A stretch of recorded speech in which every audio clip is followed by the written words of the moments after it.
have to like do direct action or something to stomp you. Direct action. I'm the Irish taxi driver here with David Graeber, anthropologist, author, anarchist, activist, professor at London School of Economics, social anthropologist.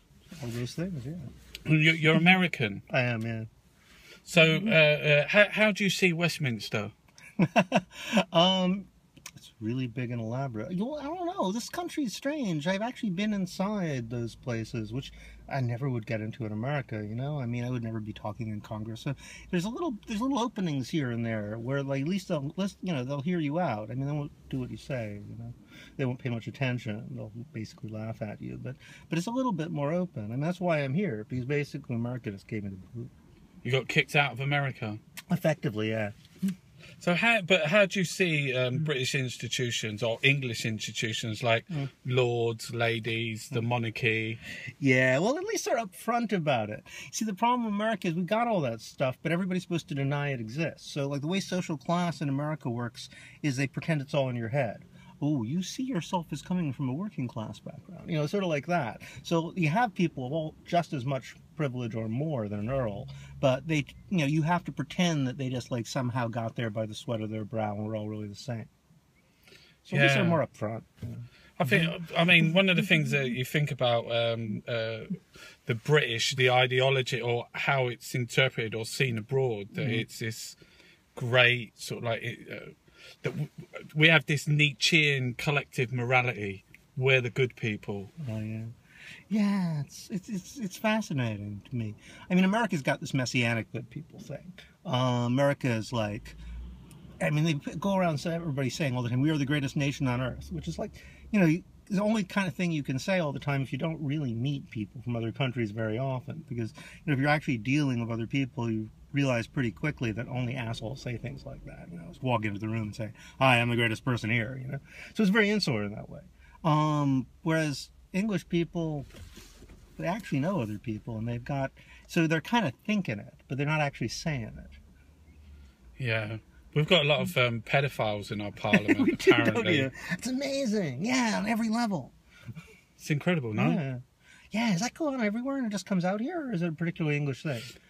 Well, I think if someone was saying connected with there's a child sexual abuse inquiry at the moment, if you went through a stick of rock like that, you'd be on every single layer in the country.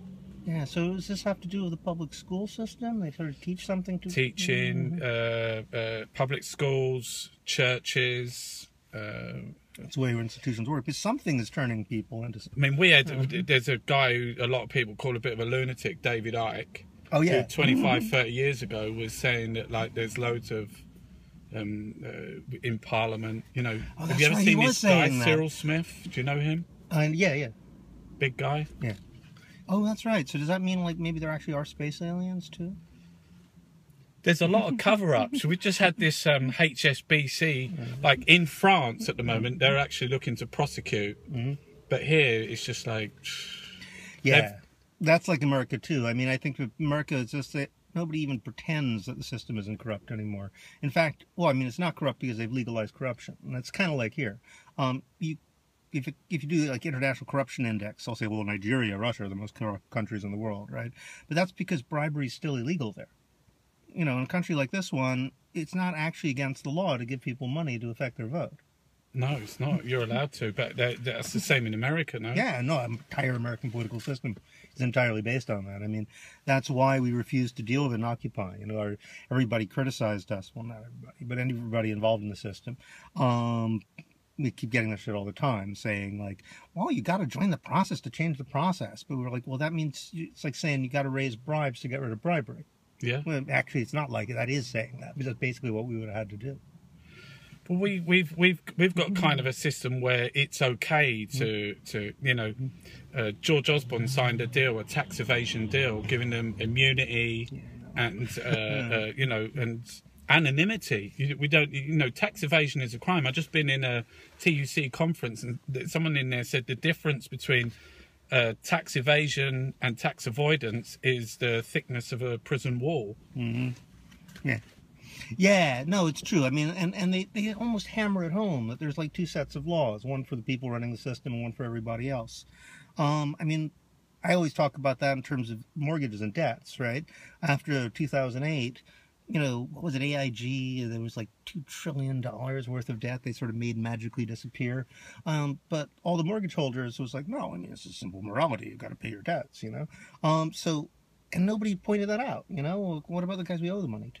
Well, people did point it out, actually. That's how we got the Occupy movement, because when we started it, that's what it was about. I mean, we didn't really know who was going to show up to all those camps we set up, and basically it was debt refugees who were incredibly incensed about that. They were like, we did everything we were told, we went to college, we borrowed money, and, then we realized these guys who lent us the money were ripping everybody off. They completely destroyed the world economy. There's no jobs. But they got let off their debts, and we're going to spend the rest of our life being treated like a bunch of deadbeats because we owe them money. Because you wrote a book, didn't you? What was it called? Debt, the First 5,000 Years. Yeah. What was that about? Well, it was because the theme of debt keeps coming up. I mean, I wrote it because I was trying to solve a problem for myself. I mean, I've been involved in political mobilization really since Seattle. I wasn't at Seattle, but I was really impressed by it. So this is a sort of social movement that I've kind of been waiting for all my life. It was directly democratic, it was broad-based, it was global in scope. So I got involved in that, and I realized that everything we did, somehow debt came into it. Whether it's a third world debt, whether everybody arguing about national debt, personal debt, our economies run on deficit financing, and I kind of realized that, like, everything in our world is based on debt, and no one ever asked what it is. I mean, so I looked, all right, maybe I should read a history of debt.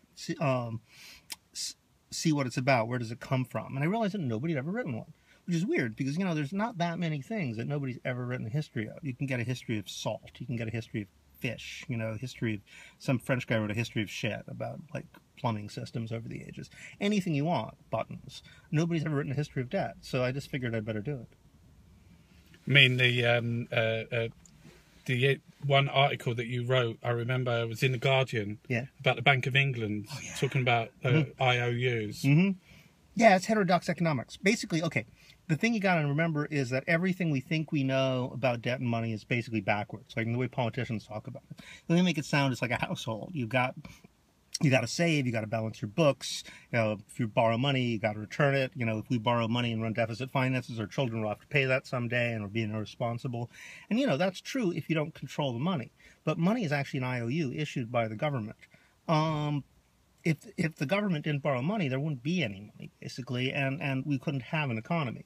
That's why all countries have always run, basically since the 1690s in England, and pretty much everywhere since the 1700s.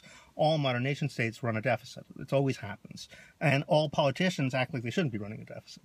So already you got something wrong there. Every now and then they try to actually follow up their rhetoric and pay back the national debt. And it's always a disaster because then there's no money. There's a depression. The reason why is money's an IOU. So, like, you got, example I always give, £10 note. It has a picture of the Queen that says, I promise to pay the bearer the sum of £10. So that's not actually £10. That's an IOU for £10. It's a debt of £10 owed by the Queen. And the reason that it says that is because in 1692, the king was fighting some big war in France, and he needs money, so he asked some British merchants for a loan of £1.2 million. That was in silver. He said, okay, tell you what, I owe you this money on £1.2 million. I'm not going to pay it back right away, but this is what I'll do. I'll let you take this debt that I owe you and lend it to other people in the form of banknotes. That was the Bank of England. Bank of England was based on this debt, and the king can't pay that debt, because if the king pays the debt, there won't be any money. Money is actually circulating debt. And it becomes good because the government will accept it in taxes, legal settlements. So you owe money to the Queen because she levies taxes. So here's a debt from the Queen to you. You can cancel it out. There's a Positive Money was saying that only 3% of all money is printed by the Bank of England. The other 97% is made by banks. Yeah, that's the other secret of banking. I know, banks make up money. They're this bunch of people that are given the right to actually make up money. Essentially, they just write IOUs, but the government will recognize that as IOUs as money, and if you write an IOU, they won't. Which didn't always used to be true, because back in the 1600s, for example, anybody could do that. If I had a shop, there wasn't a lot of coins going around. Most people put stuff on the tab. But if I came in with a silver piece and I don't have any change, I just give you some tokens. I say, here, it's good in my shop, right? So every street, like this street here, there'd be money that's good on this street circulating around. You could use it in that shop so everybody else would take it. widows would issue money. You know, I'm broke. I do odd jobs for people, and they issue widow currency. You know, you need your socks darned. You can go to Widow Smith down the street, so there'd be widow money. Anybody could issue money. So what the government basically did was they said, no, you can't do that anymore. Only banks could do that. Banks can issue IOUs, and we will recognize that as legal tender, but nobody else's. So banks, what they can do, when they make you a loan, you know, you have this idea that there's some old widow, right? And she's put her savings in the bank, and they're taking that, so you better give back the money, because otherwise, you know, you're taking livelihood away from old pensioners or something like that. It's not true at all. Well, actually, the bank makes up the money by giving you the loan. Just waves a magic wand, poof, there's money. And you'd think, well, what's to stop the bank from going bust if all these people call in their money? Well, that is what happened in the Depression, because people asked for it in money, actual physical money. But money is actually virtual now. Nobody puts cash in their bed. Certainly not going to put millions and millions. But it's only 3% of it is actual money. Yeah, exactly, because it's made up by the bank. But the reason the bank can do that is what's going to happen. I walk into the bank and say, tell you what, I got a pot tip on the horses. Can you give me 10 million pounds? And they say, oh, yeah, okay. Here's 10 million pounds. So what am I going to do with that 10 million pounds? If I could bet it on the horses and win, or I could lose. But either way, I'm just going to put it back in the bank again. Or the guy who gets it's going to put it back in the bank again. So bank loses 10 million pounds when it gives it to me, gets another 10 million pounds when I deposit it, they break even. Except they're charging interest, so they get a little more. But that's how banking works. They just make up money. There's no limit to the amount of money they can make up.